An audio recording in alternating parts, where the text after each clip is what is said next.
Soy Alejandra, tengo 28 años, y estaba de pie en la parte trasera de la masía catalana de mis sueños, repleta con casi 500 invitados, cuando mi vida se dividió en un antes y un después. Aún recuerdo el sonido primero, no las caras, copas tintineando, risas educadas, un cuarteto de cuerda arrastrando una última nota dulce. Entonces, mi padre se puso de pie, levantó su copa de cava y convirtió lo que se suponía que era un brindis de boda en una ejecución pública. Solo tengo un hijo, dijo, sonriendo hacia el novio, mi hermano Miguel. Ese es el hijo del que estoy orgulloso. La que está al fondo ni siquiera me miró al decirlo, solo un error, una deshonra para esta familia. Algunas personas jadearon, la mayoría se congeló. Luego mi madre, sentada con la espalda recta en seda pálida, soltó una risita y añadió: Debimos haberlo dado en adopción cuando tuvimos la oportunidad, no a ella, no a mi hija, sino a eso. Por un largo segundo, nadie se movió. Luego los susurros comenzaron, bajos y hambrientos, extendiéndose de mesa en mesa como fuego en hierba seca. Sonreí, realmente sonreí, porque si dejaba que mi cara se rompiera allí mismo, sabía que colapsaría frente a todas las personas para las que alguna vez habían interpretado la perfección. Cogí mi bolso, me di la vuelta y salí sin decir una palabra. Pero dentro de mi cabeza, algo viejo y enterrado finalmente se levantó. Había pasado años construyendo un plan para el día en que me llevaran demasiado lejos. Ellos simplemente eligieron el escenario para mí. Antes de que te diga lo que dijo después y lo que hice esa misma noche, dime esto. ¿Qué hora es donde estás y desde dónde estás viendo? Quiero saber qué tan lejos llega esta historia. Llegué a mi coche antes de que mis rodillas cedieran. Las luces de la masía se difuminaron detrás de mí en el espejo retrovisor mientras conducía por el largo camino de grava, agarrando el volante con tanta fuerza que mis dedos se acalambraron. No lloré de inmediato. Eso es lo extraño de la humillación. Cuando se vuelve demasiado grande para caber dentro de tu cuerpo, a veces no sale en forma de lágrimas. A veces se vuelve un silencio tan frío que parece prestado de una tumba. Unos 20 minutos después, me detuve en el arcén de la autopista. Apagué el motor y me senté allí en la oscuridad mientras los camiones tronaban como tormentas lejanas. Entonces saqué de mi cartera las 3 fotografías que había guardado durante años. Eran viejas, con las esquinas dobladas y suaves de tanto haber sido manipuladas. La mayoría de la gente guarda fotos para consuelo. Yo las guardaba como evidencia. La primera foto era de una feria de ciencias de secundaria en Valencia. Tenía 13 años. Llevaba un vestido azul barato que mi tía Elena había modificado a mano porque mi madre se olvidó de comprarme uno. En la foto estoy en el escenario con un micrófono, la boca abierta, a mitad de mi presentación sobre energía solar, sonriendo tan fuerte que parece doloroso. Lo que la foto no muestra es lo que sucedió después. Había buscado en la audiencia todo el tiempo, convencida de que mis padres aparecerían tarde, sin aliento, arrepentidos, orgullosos. En cambio, estaban al otro lado de la ciudad, viendo a mi hermano Miguel recibir otro trofeo académico por un proyecto que yo le había ayudado a pulir hasta altas horas de la noche. Cuando la presentación terminó, otras chicas corrieron a los brazos de sus madres. Yo me quedé detrás del telón hasta que el conserje me preguntó si necesitaba ayuda para encontrar mi transporte.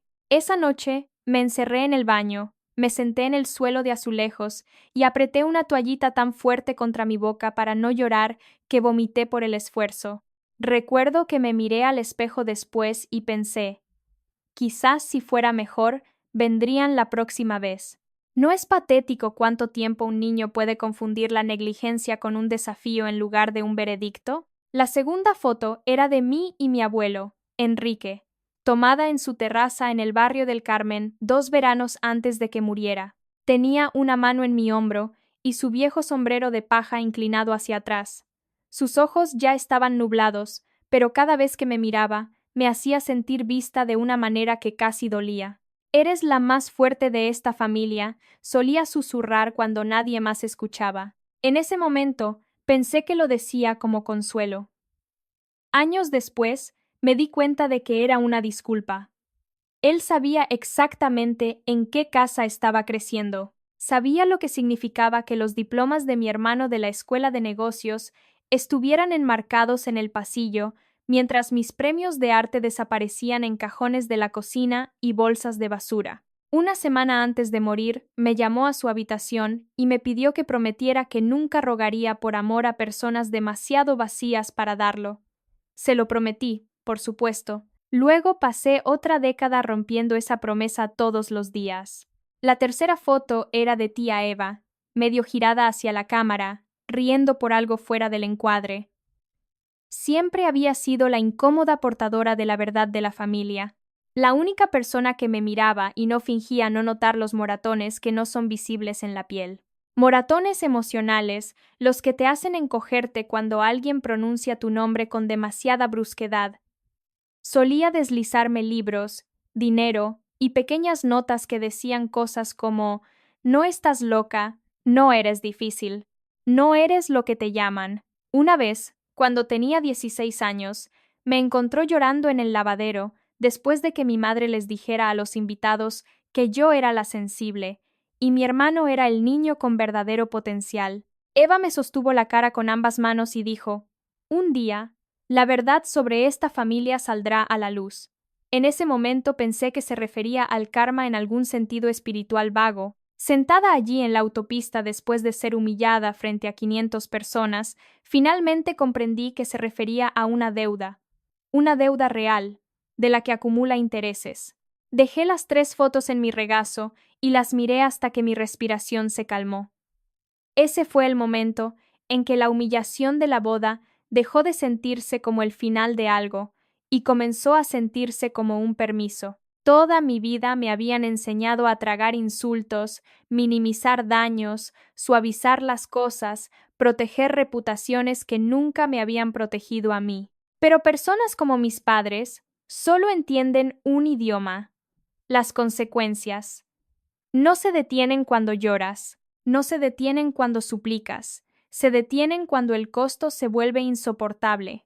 Y a diferencia de esa pequeña niña temblorosa con el vestido azul, ya no esperaba que me eligieran. Había terminado de audicionar para la humanidad básica. Volví a guardar las fotos en mi cartera, encendí el motor y conduje a casa con una calma extraña y aterradora. Para cuando entré en mi entrada, ya sabía que lo que había sucedido en esa masía no era lo peor que me habían hecho. Simplemente fue lo último. Mi casa estaba oscura cuando entré, pero no encendí las luces de inmediato. Me quedé en la entrada, con los tacones en una mano, la otra todavía apretada alrededor de las llaves del coche, y escuché mi propia respiración. Luego fui a la cocina, abrí el cajón de trastos debajo del soporte del teléfono y saqué una pequeña grabadora negra envuelta en una vieja factura de servicios. Había comprado esa grabadora 4 años antes, cuando la sospecha todavía era algo por lo que me odiaba, cuando todavía quería creer que debía haber alguna razón oculta para la crueldad, alguna explicación que haría que toda la arquitectura de mi familia fuera menos monstruosa. Pero los monstruos rara vez se esconden detrás de colmillos. La mayoría se esconden detrás de modales, ropa de iglesia y tarjetas de Navidad. Me senté a la mesa de mi comedor, dejé la grabadora, abrí mi portátil y hice clic en una carpeta llamada Recibos de Impuestos. Esa etiqueta era falsa, por supuesto. En su interior había fotos, notas, fechas y archivos de audio. Años de fragmentos. Años de observar mientras todos asumían que yo era demasiado emocional para ser peligrosa. El primer archivo de audio estaba fechado 17 meses antes. Le di a reproducir. Al principio se escuchó el ruido del tráfico y tela crujiendo.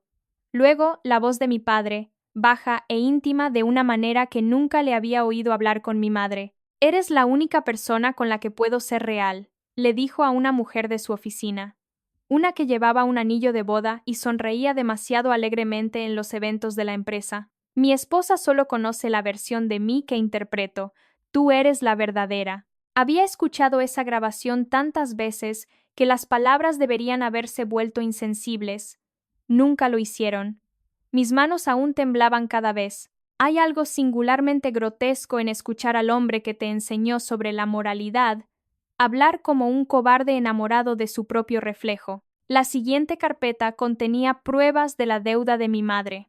Había pasado años construyéndose a sí misma como el tipo de mujer que las revistas locales llamaban elegante, filantrópica, con espíritu comunitario, pero debajo de los vestidos a medida y los almuerzos benéficos pulcros había una jugadora desesperada de otro tipo. Había invertido dinero en círculos de inversión dudosos, empresas de bienestar milagroso y tratos privados propuestos por mujeres que prometían exclusividad, riqueza generacional y empoderamiento femenino, mientras vaciaban silenciosamente cada cuenta que tocaban. Refinanciaba cosas en secreto, pedía préstamos contra cosas que apenas entendía, movía dinero entre cuentas y decía mentiras con la confianza de una mujer que nunca se había imaginado ser cuestionada por su propia hija. Encontré la primera pista por accidente mientras ayudaba a ordenar documentos para una disputa de propiedad en mi antiguo trabajo.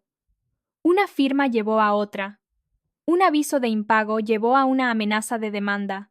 Y finalmente, toda la elegante casa de naipes se reveló. Luego estaba mi hermano Miguel, la obra maestra de la familia. Mis padres lo elogiaron implacablemente durante tantos años que incluso él comenzó a creer que la admiración era oxígeno y que el mundo le debía un suministro constante. En papel era perfecto, brillante cirujano, hijo devoto, pulcro orador público, recién casado y flamante novio de oro.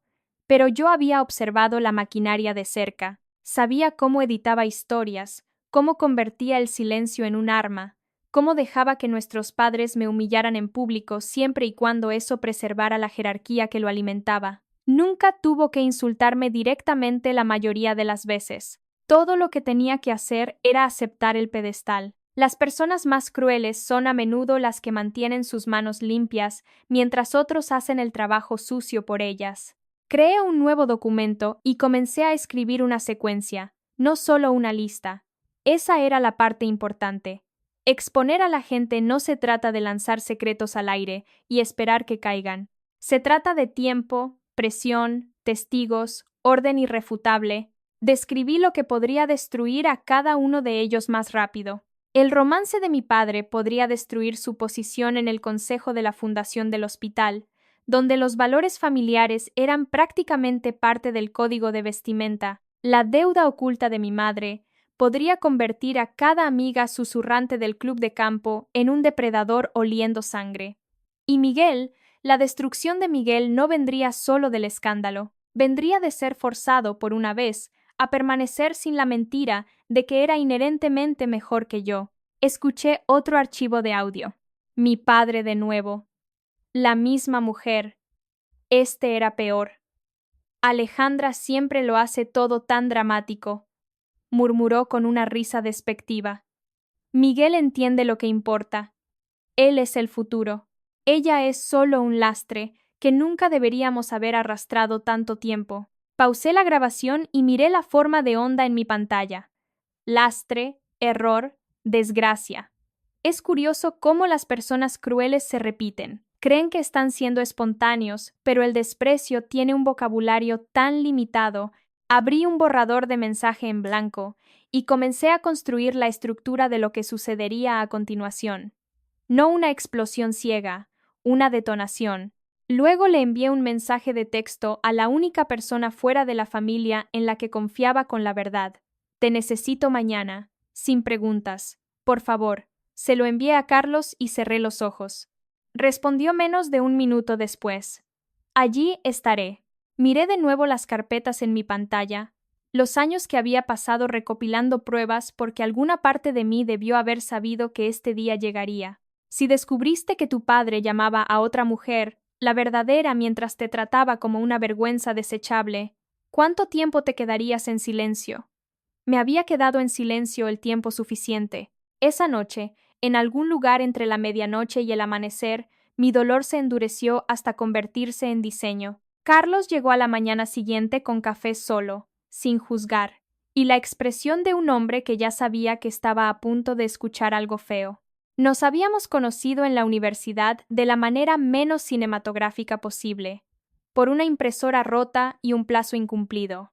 Y de alguna manera se había convertido en la única persona en mi vida adulta que nunca me pidió que hiciera mi dolor más pequeño para que otros pudieran sentirse cómodos a su alrededor. Se sentó frente a mí en la mesa de la cocina mientras le acercaba mi portátil y le dije: «Antes de que me digas que no haga esto, solo escucha». Lo hizo. Durante casi una hora escuchó grabaciones, leyó declaraciones, miró capturas de pantalla y no dijo nada excepto el ocasional Jesús en voz baja. Cuando finalmente se reclinó, se frotó ambas manos sobre la cara y miró al techo por un segundo, como si necesitara ayuda de un poder superior para no derribar la puerta principal de mis padres él mismo. «Alejandra», dijo en voz baja, «esto es mucho peor de lo que pensaba». Solté una risa sin humor. Esa frase podría resumir toda mi infancia. Él no sonrió. En cambio, me miró de una manera que hacía imposible esconderme detrás del sarcasmo. «Si sigues adelante con esto de la manera en que estás pensando», dijo, «podrías perder lo poco que queda de ellos para siempre». Le sostuve la mirada y respondí con una calma que me sorprendió incluso a mí. «Los perdí hace mucho tiempo. Ayer fue solo la primera vez que se aseguraron de que otras personas también lo vieran». Fue entonces cuando Carlos se acercó a la mesa y apoyó la palma de la mano sobre la carpeta de pruebas como si sintiera físicamente su peso. «Entonces no lo hagas a la brava», dijo. «Hazlo limpio». Esa es una de las razones por las que confiaba en él. No le interesaba el melodrama. Entendía los sistemas. Nada de acusaciones vagas, nada de espirales emocionales, nada de decir nada que no puedas probar. Ponlos en una habitación donde crean que todavía controlan el guión. Luego quítales el guión. Comenzamos a refinar el plan juntos, y cambió de forma rápidamente.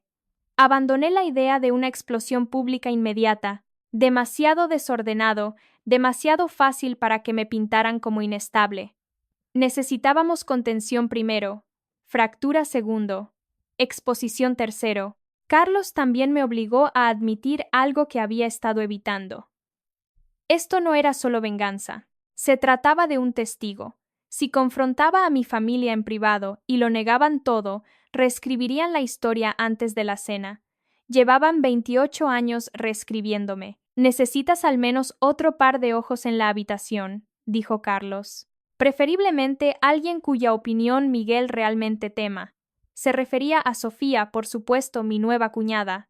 Inteligente, serena, socialmente respetada y, hasta esa semana, todavía ingenua sobre la podredumbre debajo del retrato familiar. Incluirla aumentaría el riesgo, pero también aumentaría el costo de mentir. Al mediodía, habíamos construido un plan alrededor de una supuesta cena de reconciliación en mi casa 2 noches después. No al día siguiente, demasiado abrupto, demasiado increíble.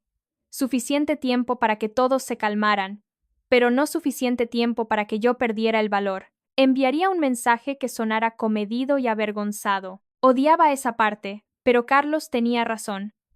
Las personas como mis padres son siempre más vulnerables cuando creen que te han doblegado de nuevo a la obediencia. Redacté el texto frente a él.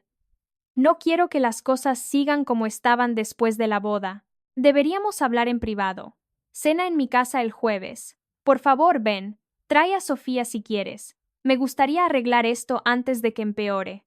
Mi padre respondió primero con un escueto: «Veremos». Mi madre no envió nada. Miguel respondió 3 horas después con: «Por el bien de Sofía, actuemos como adultos». Casi me río a carcajadas. Actuar como adultos, como si humillar a tu hija frente a medio millar de invitados fuera una tradición familiar madura. El resto del día se convirtió en logística. Carlos revisó mi sistema de altavoces. Dupliqué archivos de audio en una unidad oculta y una carpeta en la nube. Imprimí documentos financieros seleccionados y los sellé en un sobre liso. Escribí frases clave que sabía que podían romper a Miguel más rápido. No porque quisiera improvisar crueldad, sino porque sabía que, cuando llegara el momento, la adrenalina intentaría confundir mi memoria. Necesitaba anclas, hechos, precisión, estructura. En un momento, Carlos me vio etiquetar carpetas y dijo: «Llevas preparándote para esto más tiempo de lo que quieres admitir, ¿verdad?». No respondí por un tiempo. Luego dije, creo que una parte de mí sabía, incluso de niña, que algún día podría necesitar recibos solo para probar que existía en la misma casa que ellos pretenden haber criado con amor. Antes de irse, Carlos se detuvo en la puerta y me hizo la pregunta que nadie más me había hecho directamente. Después de esto, ¿qué es lo que realmente quieres? No lo que quieres que sufran, no lo que quieres que se exponga. ¿Qué quieres? Me quedé allí sosteniendo una pila de estados de cuenta copiados y me di cuenta de lo rara que era esa pregunta en mi vida. Quiero que dejen de definirme, dije, incluso en sus propias mentes. Él asintió una vez. Entonces no pierdas eso de vista cuando empiecen a gritar. Después de que se fue, releí los mensajes de texto de la cena, revisé los archivos de nuevo y me senté sola en mi casa, de repente silenciosa. ¿Qué haces cuando el único amigo que realmente te ve te dice que pares? Pero sabes que parar significaría volver a la misma muerte lenta que has sobrevivido durante años. En mi caso, afinas el plan y sigues adelante. Para el jueves por la noche, mi casa parecía lo suficientemente tranquila como para engañar a extraños. Velas en la mesa del comedor, vasos de agua alineados, comida calentándose en el horno, jazz suave de fondo. Construí la habitación de la misma manera que mi madre construía cada mesa festiva durante mi infancia. Elegante, controlada, engañosa. Carlos ya estaba allí, no sentado con nosotros, sino cerca en el estudio con la excusa de ayudarme a configurar un proyector para una futura presentación de trabajo. Si las cosas se descontrolaban, quería un testigo honesto lo suficientemente cerca como para escuchar todo. A las 6:43, las luces de los coches destellaron a través de la ventana principal. Mi pulso se estabilizó en lugar de dispararse. Eso me asustó más que el pánico. Miguel entró primero con Sofía a su lado, ambos vestidos con esa pulcra comodidad de clase media alta que mis padres adoraban. Mi padre los siguió un paso atrás, rígido con el tipo de falsa civilidad que los hombres usan cuando creen que están a punto de conceder un perdón que nunca tuvieron derecho a retener. Mi madre llegó última, su perfume primero, la boca en una línea que ya anunciaba martirio. Durante los primeros 10 minutos actuamos, se pasaron los platos, se sirvió el agua. Sofía intentó suavizar el ambiente con preguntas inofensivas sobre el trabajo y los viajes. Miguel respondió con su voz de médico practicado, cálida y mesurada. Mi padre dijo poco, mi madre dijo menos. De vez en cuando los veía estudiándome, esperando lágrimas, disculpas, inestabilidad, cualquier cosa que pudieran categorizar y usar. Cuando el plato principal estuvo casi terminado, Miguel dejó su tenedor y dijo, Alejandra, creo que todos estamos aquí porque lo que pasó en la boda se salió de control. ¿Se salió de control? No cruel, no monstruoso, solo un poco desordenado. Asentí como si estuviera considerando esa generosa interpretación. Tienes razón, dije. Se salió de control. Por eso los invité a todos aquí. Pensé que quizás por una vez podríamos dejar de fingir. Los hombros de mi padre se tensaron. Sofía miró de cara en cara, sintiendo el cambio antes de entenderlo. Mi madre soltó un pequeño suspiro seco. Si esto es otra actuación emocional, dijo, no me interesa. Le sonreí. No, mamá, esta viene con documentos.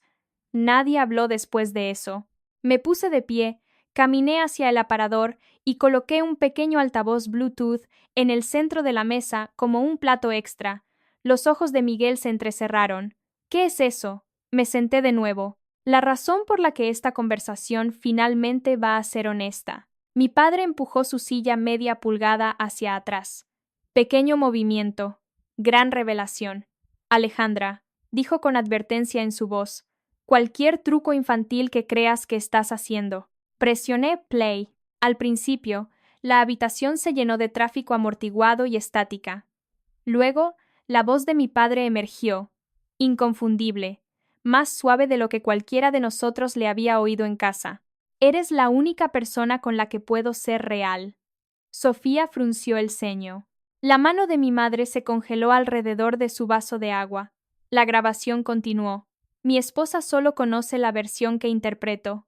Tú eres la verdadera. Mi madre se puso blanca tan rápido que fue casi teatral. Apaga eso, susurró. No lo hice.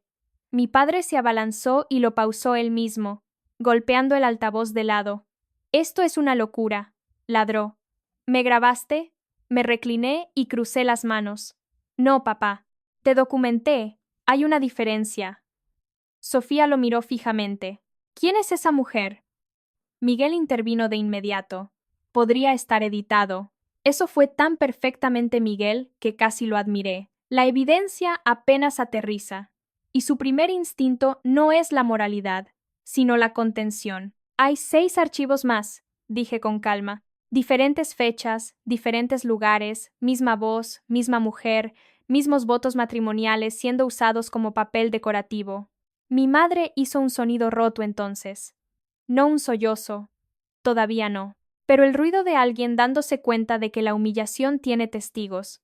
Arturo, dijo, mirando a mi padre como si aún pudiera entregarle una versión de la realidad en la que pudiera sobrevivir. No respondió. Me miraba con odio puro ahora, el tipo que solía mantener oculto detrás del disgusto y la decepción. Cogí el sobre junto a mi plato y lo deslicé hacia mi madre. Ábrelo. No se movió. Ábrelo, repetí. Miguel lo agarró en su lugar, lo abrió y extendió el contenido sobre la mesa. Avisos de impago, registros de transferencias, advertencias legales, resúmenes de inversión, plagados de fraude. Mamá, dijo, con la voz de repente fina. ¿Qué es esto? Ella parpadeó ante los papeles como si se hubieran materializado de los pecados de otra persona. Es temporal, dijo demasiado rápido. Lo estaba manejando. Me reí entonces porque no pude evitarlo. Ese es el lema de la familia, ¿no? Lo estábamos manejando. Lo estamos gestionando. No es lo que parece. Mientras tanto, todos ustedes me trataron como si yo fuera la inestable, porque noté el humo saliendo de debajo de cada puerta. Mi padre golpeó la palma de la mano contra la mesa con tanta fuerza que los cubiertos saltaron. Pequeña vengativa. Sofía se encogió. Miguel se puso a medio pie. Papá. Pero yo ya me estaba moviendo. Reproduje la segunda grabación. Esta vez no fue el romance lo que llenó la habitación primero. Fue la risa despectiva de mi padre. Miguel entiende lo que importa. Él es el futuro. Alejandra es solo un lastre. Nunca deberíamos haberla arrastrado tanto tiempo. Mi madre cerró los ojos. Miguel se quedó quieto como lo hacen los animales de presa cuando escuchan algo imposible y fatal a la vez. Sofía se giró lentamente hacia él, luego hacia mí, la comprensión amaneciendo en etapas horribles. ¿Dijo eso de ti? Susurró. La miré y respondí. Durante años. Esa grabación es solo una vez que lo pillaron. El silencio después de eso no estaba vacío. Era presión. Mi padre se levantó tan bruscamente que su silla se inclinó hacia atrás. Esta cena ha terminado. Agarró su vaso como si necesitara algo en la mano y lo lanzó hacia el fregadero. Se hizo añicos contra el mostrador y un trozo le cortó la palma. La sangre golpeó el azulejo en gotas brillantes. Mi madre gritó y se puso de pie, pero no para consolarlo, sino para alejarse de la mesa. Miguel parecía como si toda la arquitectura de su vida hubiera perdido de repente muros de carga. Alejandra, dijo, y por primera vez en su vida, no escuché superioridad en la voz de mi hermano, solo miedo. No hagas nada más esta noche. Le sostuve la mirada. ¿Algo más? ¿Te refieres a contarle a Sofía sobre la enfermera en Sevilla? ¿O la residente a la que seguías enviando mensajes de texto después de medianoche? ¿O con qué rapidez desaparece tu indignación moral cada vez que papá me humilla para mantenerte brillando? La silla de Sofía se arrastró violentamente hacia atrás. ¿De qué está hablando? Miguel se giró hacia ella tan rápido que casi tropezó. No, Sofía. Escúchame. Ella ya estaba retrocediendo, una mano sobre la boca. Mi madre se hundió en una silla que ya no era suya en ningún sentido significativo. Mi padre se envolvió una servilleta alrededor de su mano sangrante y siguió maldiciéndome en voz baja, como si el lenguaje mismo pudiera restaurar la autoridad. Miguel se acercó a la mesa y se detuvo a 1 metro de mí. Su rostro se había vaciado. Por favor, dijo suavemente, desesperadamente, mirando a Sofía. No aquí, no así, por favor, no digas nada más. Y ahí estaba, el niño de oro de rodillas sin arrodillarse físicamente, rogando a la hermana que había dejado que borraran. Cuando el hermano al que pasaste tu vida odiando finalmente se para frente a ti, despojado de su halo y rogando por misericordia, ¿lo perdonas o lo dejas sentir todo el peso de la escalera que subió usando tu espalda? No respondí de inmediato. Lo dejé quedarse ahí. Los dejé a todos quedarse ahí. Luego dije la única frase que había esperado años para decir. Nadie en esta mesa puede decidir mi silencio nunca más. Todo después de eso se movió rápido, pero no se sintió caótico. Se sintió preciso, como el momento en que un edificio finalmente cede después de años de grietas ocultas. Sofía se alejó de la mesa primero, su silla raspando fuerte contra el suelo mientras exigía respuestas con una voz lo suficientemente aguda como para cortar cada mentira en la habitación. Miguel la siguió al pasillo, suplicando en voz baja. Su pulcra calma se había ido tan por completo que sonaba como un niño asustado en lugar del hijo perfecto de la familia. Mi padre, mientras tanto, seguía despotricando sobre la legalidad, la privacidad y la traición, lo que me dijo todo lo que necesitaba saber. Nunca dijo que las grabaciones fueran falsas, nunca negó el romance. Solo le importaba que sus secretos hubieran sido arrastrados a la luz. Mi madre se quedó congelada, mirando los papeles esparcidos sobre la mesa, como si su deuda, su silencio y sus años de crueldad hubieran aparecido allí por accidente. Luego me miró con lágrimas en los ojos y susurró: ¿Cómo pudiste hacernos esto? Ese fue el momento en que algo dentro de mí se rompió limpiamente en dos. Me levanté tan bruscamente que mi silla se estrelló detrás de mí, y por primera vez en mi vida no bajé la voz para dejar espacio a la suya. ¿Cómo pude hacerles esto a ustedes? Le devolví el golpe. ¿Quieren comparar daños? Porque puedo empezar por la infancia y seguir desde ahí. Mi voz temblaba, pero no me detuve. Me llamaste desgracia delante de 500 personas. Me llamaste eso. Dijiste que debía haber sido dada en adopción. Y ahora que sus propias palabras están aquí con pruebas adjuntas. De repente soy yo la que cruzó una línea. Mi padre dio un paso hacia mí, con la mano aún envuelta en una servilleta empapada en sangre, el rostro retorcido con el tipo de odio que había pasado años disfrazando de decepción. Siempre fuiste veneno, dijo. Naciste buscando una razón para destruir a esta familia. Por un breve segundo, la vieja versión de mí escuchó eso y quiso ceder. Pero la mujer de pie en mi propio comedor lo escuchó por lo que realmente era, una confesión. Carlos entró del estudio entonces, tranquilo y sólido, no dramático, solo lo suficientemente presente como para dejar claro que ya no estaba atrapada sola dentro de su versión de los acontecimientos. Mi padre se volvió hacia él de inmediato. ¿Quién demonios eres tú? Carlos no se inmutó.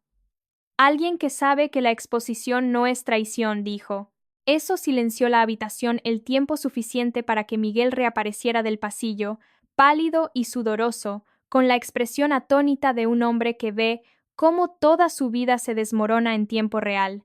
Me miró y me hizo la pregunta que finalmente reveló quién era debajo de todo el pulido. ¿Qué quieres?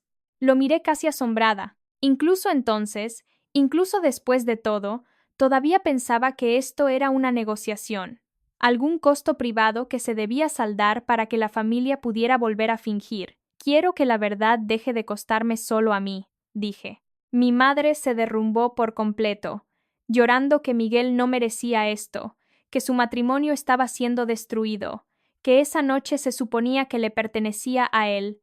La miré y me di cuenta de que todavía no lo entendía. Ese es exactamente el problema, dije. Todo siempre le ha pertenecido a él, su futuro, su comodidad, su imagen. Podrían haberme humillado en casa, pero eligieron su boda porque incluso mi destrucción tenía que servir a su protagonismo. Eso caló más que cualquier otra cosa. Miguel me miró como si le hubiera arrancado el suelo de debajo. Entonces Sofía volvió a la habitación, con el rímel corrido, los ojos encendidos, y le hizo una pregunta sencilla. ¿Hay algo más que ella pueda probar esta noche que esperabas que nunca escuchara? Él dudó, y esa duda dijo más que cualquier confesión. Ella soltó una risa rota, miró a su alrededor como si finalmente nos viera a todos con claridad, y dijo: «Esto no es una familia. Esto es una actuación construida sobre la crueldad». Luego se marchó. Miguel se arrodilló en el recibidor, rogándole que no se fuera. Su voz se quebró tanto que apenas sonaba humana. La puerta principal se cerró de golpe un segundo después, y el sonido resonó por la casa como un veredicto. Uno por uno, se desmoronaron después de eso. Mi madre salió tropezando entre lágrimas. Mi padre, aún sangrando y furioso, lanzó amenazas por encima del hombro sobre abogados, consecuencias y herencia. Miguel se quedó el último, destrozado y pálido, y dijo: «No tenías que hacerlo así». Lo miré fijamente a los ojos y le respondí con la calma que me había ganado: «Ustedes se aseguraron de que lo hiciera». Luego cerré la puerta. A la mañana siguiente, el daño ya se había extendido mucho más allá de mi comedor. Mi teléfono estaba lleno de llamadas perdidas, mensajes de texto frenéticos y buzones de voz. Miguel había llamado una y otra vez. Mi madre envió un mensaje que decía solo: «Nos destruiste». Lo miré por un largo momento y casi me reí. Incluso ahora estaba reescribiendo la historia. No, nos expusiste. No, dijiste la verdad. Nos destruiste. Como si yo hubiera creado el romance, las mentiras, la deuda y la crueldad que habían construido durante años. Para el mediodía, nada de eso era privado. Sofía había dejado a Miguel antes del amanecer y había ido directamente a casa de sus padres. Publicó una declaración fría y cuidadosa sobre el descubrimiento de la traición y la profunda crueldad dentro de la familia con la que acababa de casarse. No nombró a nadie, pero no era necesario. La gente ya estaba hablando. Alguien había grabado parte del brindis de la boda, incluyendo a mi padre, humillándome públicamente, y a mi madre llamándome eso. Una vez que esos clips comenzaron a circular, la imagen familiar que habían pasado décadas puliendo se resquebrajó por completo. La caída de mi padre llegó primero. Los miembros del consejo de la fundación del hospital comenzaron a hacer preguntas de inmediato.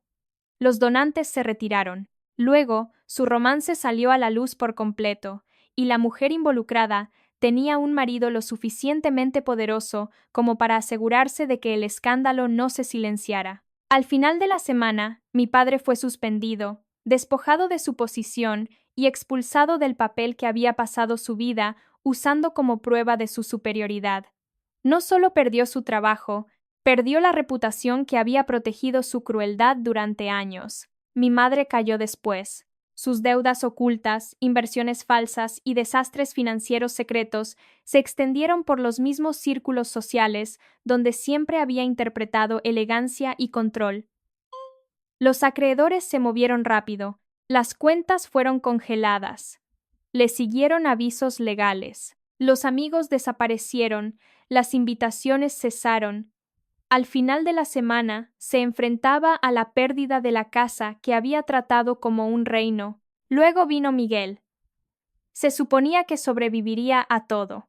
El sol dorado siempre lo hace. Pero Sofía no se quedó en silencio. Comenzó a comparar líneas de tiempo, mensajes y mentiras. Y lo que encontró fue suficiente para destruir el matrimonio casi de inmediato. El proceso de anulación comenzó antes de que las flores de la boda se marchitaran.